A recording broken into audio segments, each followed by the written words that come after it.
In the month we mark World Press Freedom Day, we turn our attention to a young journalist who has spent the last 3 years in pretrial detention on unjust, made-up charges. Frenchie Mae Cumpio, who is only 24, is behind bars essentially for committing journalism. Journalism that upset some officials in the last years of the Duterte administration. Who is Frenchie Mae? What is she like? What did she report on? And why are some people afraid of her? Good evening. I'm John Nery, and you are in the public square.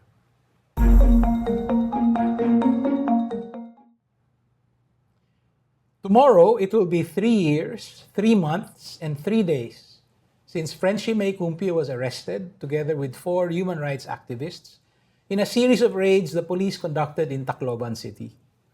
Her alleged crimes: illegal possession of firearms and explosives, and financing of terrorism. But months before she was arrested, she was already the target of red tagging and harassment. #alamna. As executive director of Eastern Vista online news site and a radio anchor on Action Radio Tacloban, Frenchie Mae and her journalism had made a real impact. Tonight, we are joined by journalists who know Frenchie Mae, have worked with her or trained with her, and have led the campaign to free her. Len Olea is no stranger to our program. She is editor-in-chief of bulatlat.com. Neil Echo is a producer with the Alter Media Network and the lead of the #FreeFrenchieMae campaign. #FreeFrenchieMae campaign. Good evening and welcome back, Len, and welcome, Neil. Thank you for joining us in the public square. Good evening, Sir John. Let me start with Neil. You knew Frenchie Mae back in college or nag-abot kayo kahit papano at the Tacloban campus of the University of the Philippines. How did you meet and what was she like then? Okay, so 2019, I entered my first year college. She was out of school by then, so I'm working full-time for Eastern Vista. Then, around September or November, I joined the student publication because they were recruiting UP Vista as official student publication of UP Tacloban. And then, on our orientation for the publication, she was there and she gave a discussion on how to basically for tools for analysis, which I don't think any of the any of us who were trying to get into the publication understood because it was so complex. There was a bit of Marx, dialectical materialism, historical materialism. So we just sat there, but she was giving the discussion so intensely, so we had no choice but to just stare, even though we were But good. I mean, this is like a political, giving you the tools for a political analysis of the local or national situation. Yeah, which by then, trying to join the publication, because my background was high school publication, we didn't have that really. So it was a bit of a shock, that these things were being discussed to us. But later on, as I got to know her better as a community journalist, I understood why these were relevant topics to be given to even campus journalists at that level. So that was the first time I met her. And then afterwards, she would continue to sort of guide us na yung mga bagong pasok sa UP Vista. Parang there was one time, because in UP Tacloban, the campus, there's a community there just right across the street. Okay. And these were urban poor. This was an urban poor community, under threat of displacement. Many there were victims of Typhoon Yolanda, actually. And then she invited us, along with other local activists in Tacloban, to immerse, actually get to know the people there. Because they had, or I think they still have an organization, Association of Yolanda Survivors there, and we got to know the community, and well, even until now, I'm still grateful for her to actually introducing me to that type of connection with the people you're supposed to be, helping out, reporting Yeah. for. So yeah, that's how I initially met her. Yeah. Len, if I remember correctly, you told me that you first met her in a training workshop. Yeah. Can you talk about that? I met Frenchie during an alter media activity, but we had this investigative reporting workshop organized by the International Association of Women in Radio and Television Philippine chapter. So Frenchie was one of the participants, and I think it was a 3-day training. So I was one of the trainers, and she, if I remember correctly, we asked them to pitch a story, and she was thinking about writing an in-depth report on the militarization of farmers' communities in the region. That was, I think, in 2018. Okay. So 2 years before she was She arrested. was arrested. Neil, Frenchie was an editor of UP Vista, the UP Tacloban newspaper. Although by the time you met her, she was already with Eastern Vista. Do you recall reading some of her work, or do you remember reading them, after she was arrested? Or, what do you recall about her experience as a campus journalist?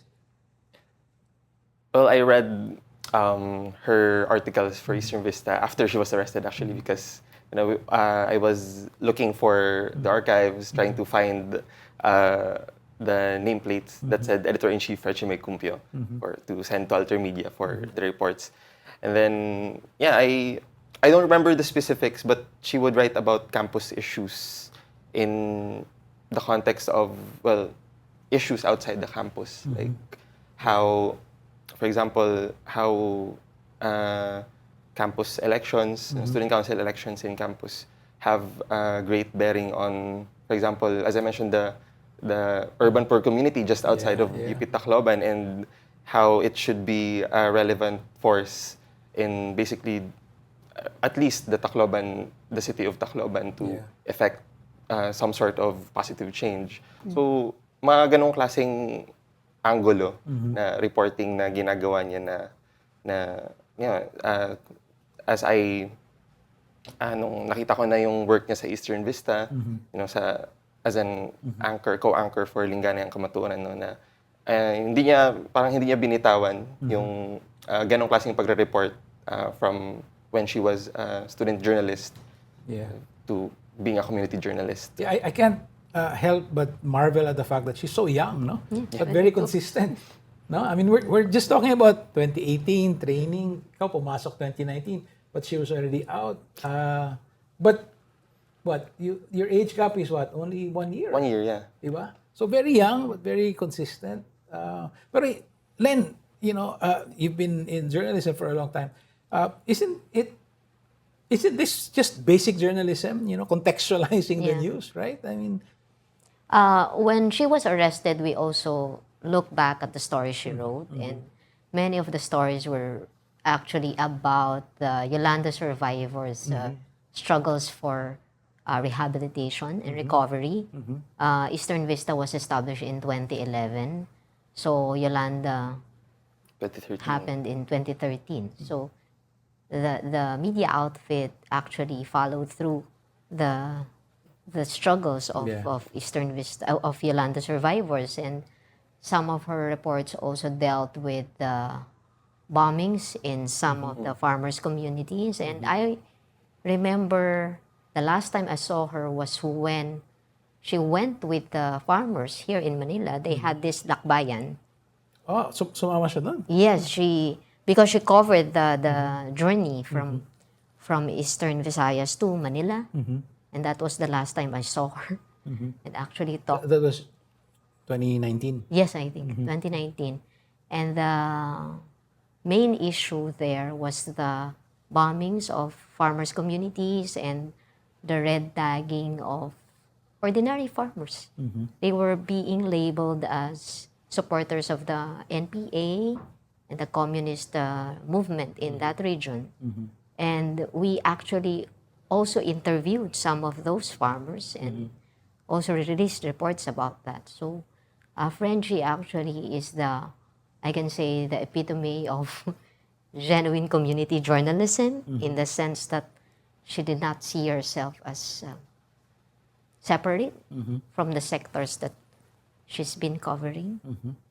Sa pagkaalam mo, Neil, did she have an inkling that this would happen to her? I mean, we know that in 2019, she was already getting harassment, di ba? Mga nare-red tag siya, gano'n. Well, yeah, actually January 2020, a month before the arrest, I think there was, she sent in a fact sheet to Alter Media about, I think it was two unidentified men on a motorcycle tailing her. So yeah, that was the most recent one before the arrest. But as to whether she had an inkling or not, well, I think she knew what she was doing as a community journalist, and she wasn't ignorant of the fact that attacks are happening against critics, basically, those critical of government action and reporting on community issues. No, so I think she knew what she was risking, but she still continued. Diba? Can you help contextualize her arrest? I mean, so there were four activists who were arrested with her. Yeah. So that's part of the context, but also like what was going on at the time in February 2020. The last 2 years or so of the Duterte administration. There was a series of arrests, and the same pattern can be seen from these so-called raids. The case of Frenchie is similar to what happened to Lady Ann Salem, IC Salem, who was also detained along with other labor rights defenders. So IC, fortunately, was released after a court dismissed the cases against her. The same also happened to Ann Krueger. She is with the Paghimutad. It's an alternative media outfit in Bacolod. Okay. So Ann Krueger was also arrested along with others in these so-called raids of operatives. So she is out on bail right now. But as you can see, during this time, ito na yung sinasabi palagi ng human rights organizations na tanim ebidensya. And human rights groups actually called on the justice system and the other government agency to do something about it. And so the rule on wearing body cameras during raids was introduced. But of course, human rights groups also exposed the copy-paste warrants issued by several courts. So it was part of this series of attacks on human rights defenders, including, of course, community journalists. Yeah. Of course, this wasn't invented during the Duterte years, but part of the problem was that the president of the Philippines at the time said publicly that when he was prosecutor, he planted evidence. And I think that justified it or confirmed it for many of these state actors. Balikan natin the day when she was arrested, February 7, 2020. How did you hear of the arrest, and what happened after that? Well, I was in Tacloban, and I'll speak from my perspective. No, I was asleep because it was early morning. Early morning, right? I was awoken. My phone was vibrating. Someone was calling. It was one of my friends actually, who was also an activist in Tacloban, and it was about 3 almost 4 in the morning. Sinabi niya may raid, nakulong sila, 5 silang nakulong. And then, well, I I ran out of the house and met up with them, so, near UP actually. So, yeah, and dun kami nagplano when we met up, what to do. When was the first time you saw her after she was arrested? Um, Or you were allowed to see her? when did I? Well, after the arrest, no, during the day, afternoon actually of the arrest, we went to the Palo Municipal Police Station where they were initially taken to, and then we did a bit of a protest there.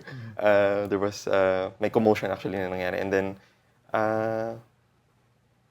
when the days after, nagkaroon ng press con and nagkaroon ng jail visit, and I think that was three days after. February 10 after the arrest, and yeah, we organized a jail visit, and Monday. then we got to see them behind bars. Pero that first weekend before you were able to visit them, no? No, Were Sabado, Linggo you? sarado. Yeah. What were your? I mean, you must have been very anxious for her safety and the safety of the others. Oh yeah, nagkampo kami sa labas ng police station kasi yung thinking namin noon ay delikado na baka saan sila dalhin kasi weekend, di ba? So, yung inquest. physically, you knew they were there. Yeah. Nasa police station. Yeah. And then nag-camp out kami nung gabi ng February 7, tapos kasi we were afraid kasi baka kung saan sila dalhin, then luckily wala namang ginawa sa kanilang masama, no. The inquest proceeded I think evening ng February 7 bago magsara yung court. And then ayun, the following days na kami nakabisita. Pero Neil, Len, it's been 3 years, no? Yeah. 3 years and 3 months. What? I guess aside from the pandemic, di ba? I mean, okay, maybe that's the reason that's being given. Sure. Pero why is it taking so long? Well, from nung una pa lang talaga, like even when the pandemic started, may pagtingin na kami doon sa Tacloban na dinidelay talaga. Kasi even when it was just illegal possession of firearms and explosives na kaso against Ate Frenchie, Ate Mariel, may parang dinidelay na ang bagal. Sa una, napakaraming witnesses yung present against them. But all police officers? Well, almost all police officers, may ilang barangay officials ata na pinag-witness. And then, I think, ilan ba yun? Naalala mo? 20? Somewhere around 20. So, ayun, dun pa lang, no, and natapos pa lang yun, yung presentation ng witnesses ng prosecution this year, February, I believe. Or is it March? Basta this year pa lang natapos. So, ayun, una-una, parang may, it seems like it's deliberate na dinidelay nila yung takbo, no, para to keep them behind bars for longer. Altermedia Network has been in the forefront, no, of the Free Frenchie Mae campaign. Can you talk a bit about that, Len? What did you do at first, and then what is the status now? What's happening with the Free Frenchie Mae campaign? We have been working with other media organizations also. So the day Frenchie and the others were arrested, we held a protest inside UP Diliman Okay. to call the attention of the people here in Manila. I think it's also a factor that Frenchie is based in Tacloban. So the national attention is not that really good, to say the least. We've been trying to visit her. In fact, we submitted request for jail visit before May 3, the World Press Freedom Day. This year. This year. But unfortunately, our requests have been rejected. So Wow. But has she received jail visits in the last 3 years? I think, yeah. Neil was able to visit her. Yeah, because of pandemic restrictions, I wasn't able to actually go in. But I saw her like behind a plastic screen that the jail guard set up, and yeah, I got to saw her. I got to see her. That was just last year, July. And I think, yeah, her family regularly visits her, brings her, groceries, stuff she needs, while, in jail. So, yeah, contact with her is, yeah, it's for her family and the lawyers at least. It's pretty easy. How is she coping? Um, well, it's definitely very hard for both of them, no? Frenchie and Ate May, Ate Frenchie and Ate May.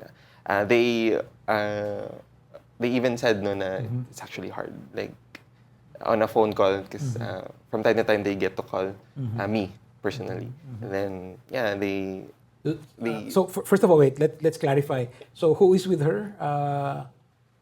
yes. My Of ex. course, February 7, the February 7 raid, no? 5 were arrested. Tacloban-5, The Tacloban-5, as they were dubbed. They are dubbed. Frenchie Mae Cumpio is one. With her, actually, at the moment of the arrest, roommate niya, Mariel Domiquel, at the time is working in Rural Missionaries of the Philippines. Okay. Then there's Alexander Abinguna, we call Kuya Chakoy, of Karapatan, Eastern Visayas. Mira Lehion, of Bagong Alyansa Makabayan, Eastern Visayas. And then Marisa Cabalao, People Surge, Secretary General. But Mira and Marisa, Yeah, they are out on bail because yung kinaso sa kanila ay illegal possession of firearms lang, walang explosives. Lang. Yun lang. Available. Kinulang na explosives siguro. So nakapag-bail sila, I think a month after they were arrested. And ayun, so right now, Ate Frenchie, Ate Maye, Kuya Chakoy are still in jail, Tacloban City Jail. No? And yeah, 3 years later, no, it's become so hard for them. Yung prime reasons naman nila ay syempre yung contact nila with the outside world, yeah. yung nakasanayan nilang, mahilig kasi sila, syempre, they were very politically active, no? So, nakasanayan nilang, and as a journalist, si Ate Frenchie, no, yung gawain niya eh. So, it was a big adjustment for her. And then, syempre, there were moments na, they've been there so long and they were starting to wonder if they were actually gonna get out. Diba?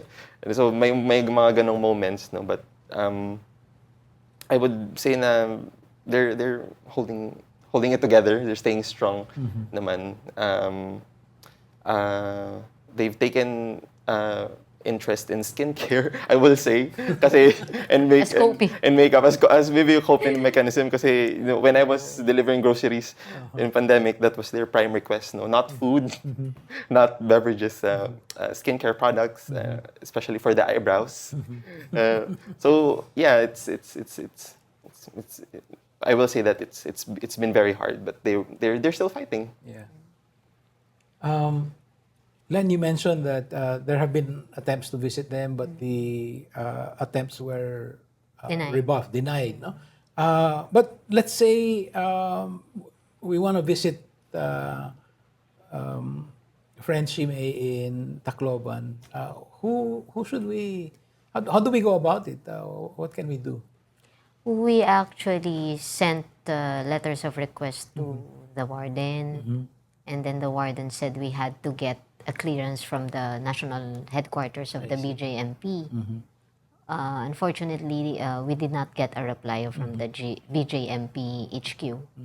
We also wrote to the judge, but the judge handling her case told us that the decision is with the jail authorities, so we don't know how to proceed. Yeah. One thing we've seen that has been effective in the many cases against Maria Ressa has been expressions of international solidarity. And some of these expressions are conveyed by diplomatic representatives in the Philippines. No? So if there are hearings, they show up. Is it possible for the diplomatic community in the Philippines to also show up in the hearings of Frenchie Mae? I hope so. I cannot mention, but there is one foreign embassy who actually asked us about the hearings in Tacloban. I hope that they would attend the hearings and observe. But I can say that one embassy also requested for a jail visit and was also denied. And another mission by a press freedom watchdog tried to visit her also, but was also denied. Yeah, it's hard to understand, no? Yeah. Why these denials are being given. I mean, it's just a humanitarian request to be with someone who is in detention. What is the status of the cases against her now? Well,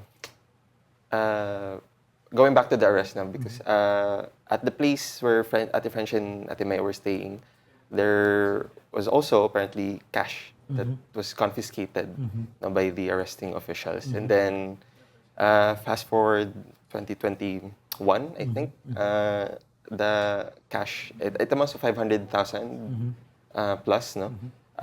It was used to As an excuse, yeah? as an excuse, basically, to file a case of financing terrorism against the both of them, the French and Ate Mariel. So there's that. No, and But in fact, the cash was for the something cash else. was for, I believe it was for the fundraising campaign for the Stand with Samar Leyte campaign. The caravan. The caravan, yeah. Yeah. The reason why Ate Frenchie went to Manila. here in Manila to Congress to lobby for this campaign. So yeah, that's the purpose of the money, and they twisted the arresting officials twisted, no, and used it against them, no, and they even, I think I can say that they even procured people to testify. They say that these are former NPA rebels, no? And to testify that these that the money was in fact used to finance the armed movement in Samar, in the region. So you have the illegal possession of firearms and explosives, which makes it non-bailable. Then you have the financing of terrorism. Yeah, and Okay. the other To one courts, is right? To courts handling the cases. yeah, and then Yung forfeiture. the civil forfeiture, It's related to the money. To the money. Yeah, and which inakyat na siya sa Court of Appeals ngayon to appeal for its para mabasura siya, basically. What's your prognosis? I mean, right now, how does it look?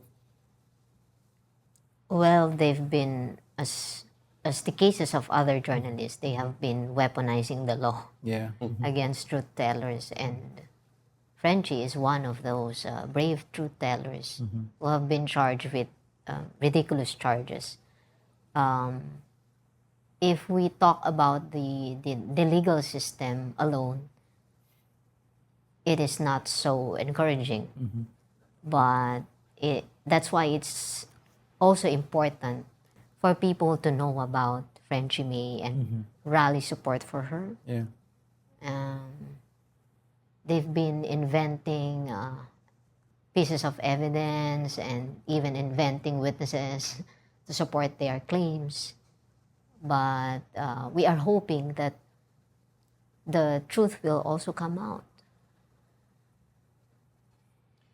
What's the next step for the Free Frenchie Mae campaign?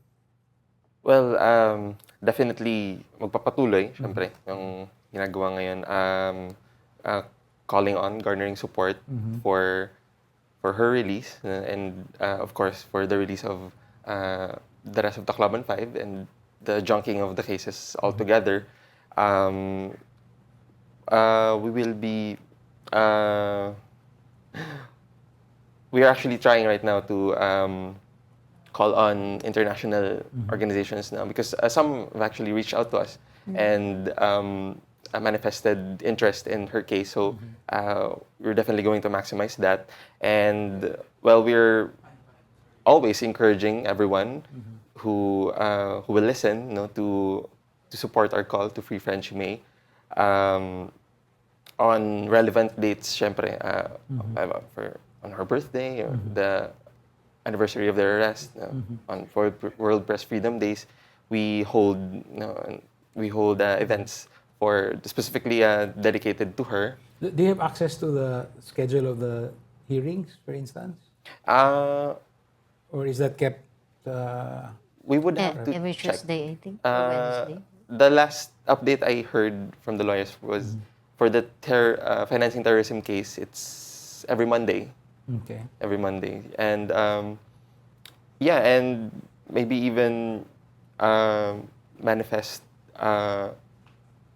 support for her through social media, because it helps really to that the courts know that the charges against her, against the Tacloban 5 are fabricated, and in the end, I think more than the legal battle that we are facing, what would really help in their release is the support of the general public, the general public, the masses. Yeah. Reading up on Frenchie Mae, I see she's being described as fierce. Yeah. Like way back in school, she was very Yeah. intense. That's another description of her.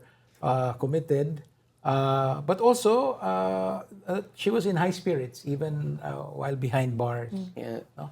I'm really hoping that we are able to flesh out the picture. Who is Frenchie Mae? More people will get to know her and see this fierce, intense, high-spirited girl or woman for who she truly is, no? A committed journalist, and rally support for her. Has there been a loosening of the pressure on her and on this case under the Marcos administration, or you don't see any difference? No, because on her birthday, I think it was January 23, was the first hearing. That's what her third birthday. third birthday in detention. Yeah. My God. That was the first hearing for the financing terrorism case, and then I think Rappler also reported on this on the side of the relatives, no? And there was this picture of them going out of court, surrounded by like police in heavily armed, full gear police, no, and that's just in January, no. So there hasn't been, we haven't seen any let up, no, not from this administration anyway, on them, no. They're treating them as like most wanted fugitives, which is insane to us. And as I mentioned, Rappler reported on the toll, the mental, emotional toll it takes on the relatives also. So, yeah. Do you share that view? I mean, it's the same. It's more of the same under Marcos Jr. Yes, it's more of the same. The only difference is that we do not get verbal threats from Marcos himself. Okay.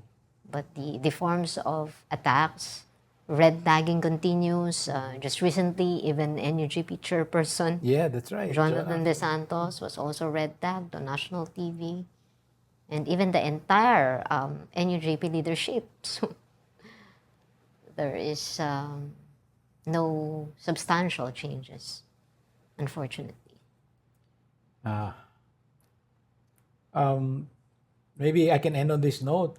One of the things that I read was that there are actual young campus journalists who were really inspired, literally inspired by the example of Frenchie Mae to become campus journalists, no? Sa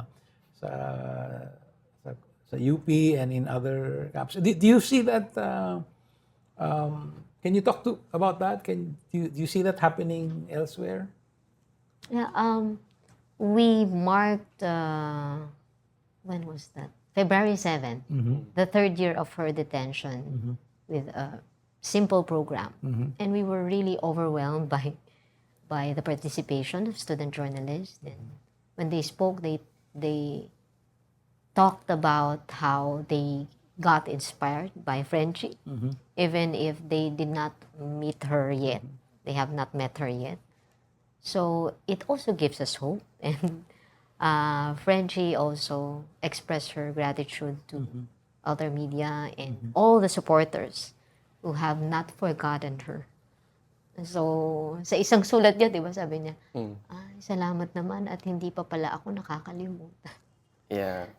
So we are here to always remind her that even if we are miles away, Yeah. we are still here for her. Is she allowed to write letters?